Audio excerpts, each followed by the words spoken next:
Hi, I'm Liz Small. I'm the owner of Small Insights, and I have the privilege of interviewing all kinds of people on a vast array of topics.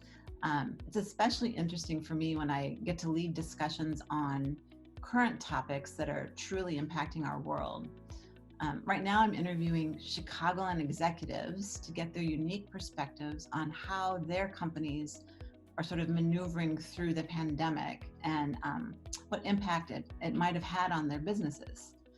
Today, I have the pleasure of speaking with Bob Porcaro. He's the president of GRP Media. It's a mid-size ad agency focused on media planning and buying, and they're based right here in Chicago. Thanks for joining me remotely today, Bob. Hi, Liz. Great to meet you today, and thank you so much for the opportunity to chat about GRP for a little bit here. I always like to start off sort of from a broad perspective. So why don't you begin by giving me the elevator speech for GRP Media? What are you about? What do you guys do? So as far as the elevator speech goes, I would say that GRP Media is a nearly 25-year-old, independently owned, full-service media planning and buying agency, as you suggested. And for people who don't know what that means, we develop strategies to help our clients connect their paid advertising with the right consumers, and then we help them execute on those strategies, and we do that across every different kind of media. And then I guess really simply put, in the elevator speech that I always give to my mom, is that we recommend to our clients where they should spend their advertising dollars to get the most bang for their buck. So I guess that doesn't get any more simple than that. As far as our client list, we have a pretty eclectic list of clients. We purposefully don't specialize in any one particular area because we believe the cross-training benefits our employees and our clients. So we have clients in the financial services, health services, packaged goods, quick service restaurants, and a few other miscellaneous categories.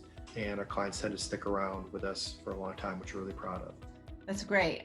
How would you sum up how the pandemic and the resulting, uncertain times have impacted how your company, GRP Media, is doing business today?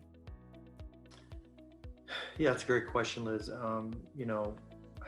Like most other companies, obviously by far the biggest change for us was the literal overnight shift to a remote working situation, which happened back in March. In this business, advertising moves really quickly. Our clients are depending on us to, stay agile and stay on top of things. And we left on a Friday, and on Monday we had figured out the technology. We're up and running, and we really didn't miss a beat. And we heard that from our clients.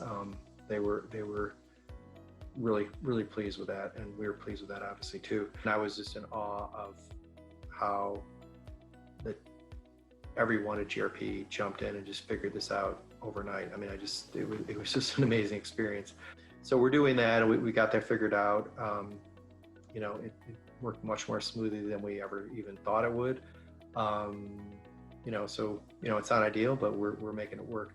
I think the other area I would say that I think is maybe unique to our business is the consumer landscape in terms of how they use media, which obviously is a huge driver of what we recommend and what we do for our clients. That changed overnight as well. I mean, so our working situation changed, and then the landscape of media and how people use media changed overnight, and that always has been a fluid thing, but never more so than it is now. I mean, literally, things are changing, escalating to where it should be 3 or 4 years from now. So, and the team really managed to get their arms around that and stay on top of that without missing a beat too, which is even more incredible. You're working with extremely talented people and dedicated people, but then something like this happens, and I think it makes you really realize just how talented these people are to do this without skipping a beat. So it sounds like changing consumer habits are playing a significant role in what you are recommending to your clients these days. So why don't you tell me more about that? Sure. So the media landscape was already an extremely fluid and fairly volatile landscape already, and it's something that as a media agency, our job is to stay on top of that, and that's a big part of our job because it's constantly changing in terms of how consumers are using media, consuming media. I think what the pandemic did is it took an already very fluid situation and literally just turned it on its ear, and just overnight changed the way a lot of consumers are using media. A lot of the changes were pretty obvious. TV viewership shot up because so many people were at home, working from home, looking for content. Radio usage went down because people were not commuting in their cars nearly as much. Digital and social usage shot up because people had more time in their hands, and they were, again, desperate for content and looking for ways to connect with their friends and peers via social media, because they didn't have those ways anymore in the real world.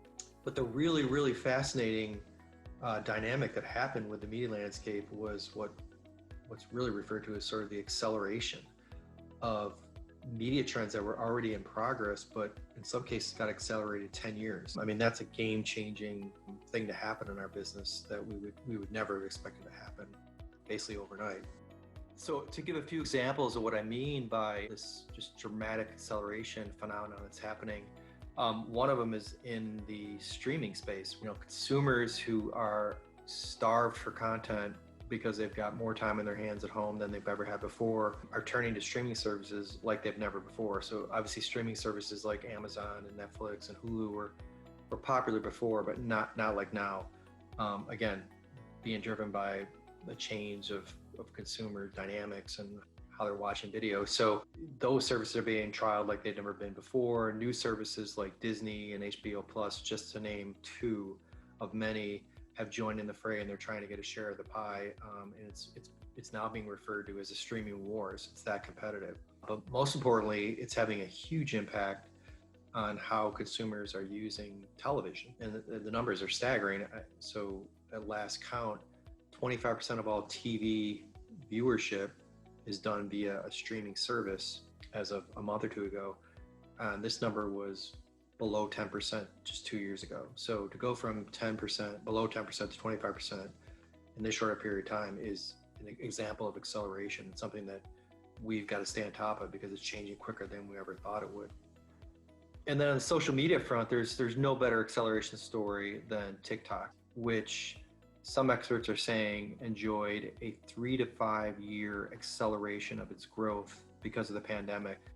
And it took off in basically the first few months of the pandemic. But again, because of the changing dynamics, people were looking for new entertainment, new ways to be entertained socially. So that platform grew to 100 million regular US users this summer, up 150% just from past fall. So again, the experts are saying that those kinds of numbers, 100 million, they didn't expect to reach probably until sometime in 2024. So again, a great example of acceleration and something that we need to stay on top of because it's changing faster than we ever could have imagined. So by far, I think the biggest example of acceleration, the most dramatic example in the consumer landscape, is how people are now buying their groceries. And obviously very driven by the pandemic and the situation we're in. But online grocery shopping, which had lingered around 20% penetration for years, it definitely had hit a wall. All of a sudden, almost overnight, jumped up to 50%. So 50% of US consumers were regularly buying some of their groceries online. That's a number that most forecasters did not have on the horizon until 2030. So we're talking about a 10-year acceleration in basically a matter of weeks of a consumer habit, and a habit that actually impacts what we do, because as that penetration grows, that becomes a much more viable advertising opportunity for brands that are looking to reach people right as they're making their grocery decisions. So we're keeping a close eye on that, along with these other things that I talked about, because we know that some of the habits are going to go back to normal, but we also know some of these habits are going to be changed forever, and as part of this acceleration movement, and something that's really fascinating for us to stay on top of for our clients. So would you say that GRP Media has had to pivot at all in terms of its offering to clients? Or put another way, has the current environment changed or reprioritized what you believe clients are looking for from their advertising agencies? Well, I guess in your case, their media agencies? Yeah, so, other than the major pivot of, you know, shifting to working remotely, I don't think we've really had to do much in the way of pivoting in terms of how we do business. And I think part of that's because I think we sort of have been built, I mean, we didn't know this at the time, but really we're almost built to work particularly well during this situation that we're in right now. And so we've leaned really heavily into a lot of the attributes that we already get credit for doing really, really well.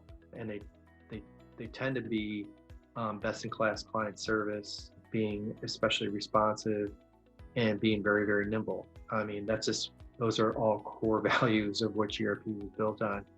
And so rather than having to sort of reinvent ourselves, we really just, like I said, leaned very heavily into those attributes and just, had conversation with each other saying, we need to, now we're prepared for this. We already do this.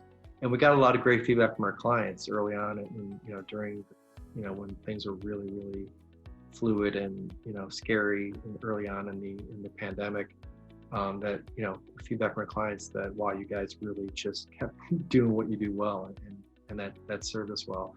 And I think, those traits I talked about are, they're especially important. I think they're important for all agencies for sure. But I think for us in particular, I think why we're especially strong there is our sweet spot, tends to be clients that we refer to as challenger brands. So they're clients that maybe don't have the biggest budgets in the world. They don't have all the resources that maybe some of the bigger clients have, but they're looking for an agency in GRP Media that can give them, treat them like, one of the big spending clients, like they deserve to be. And we relish working with challenger brands because we consider ourselves a challenger brand in the media industry. So yeah, so we haven't had to do much in the way of pivoting other than, like I said, just keep doing what we're doing really, really well.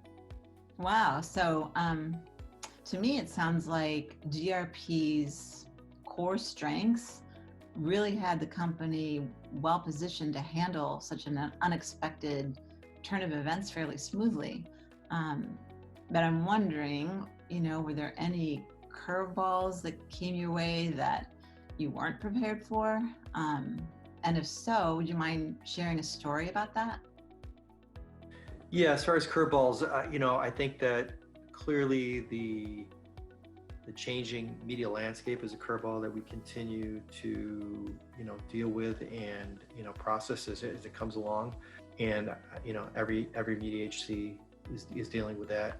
But I think the biggest curveball right now that probably keeps us awake maybe the most at night is the curveball having to do with what the ultimate impact this will have on our culture, on GRP Media's culture, which, we take a lot of pride in, and it's something that we've, very purposefully and carefully curated over the past 25 years or so.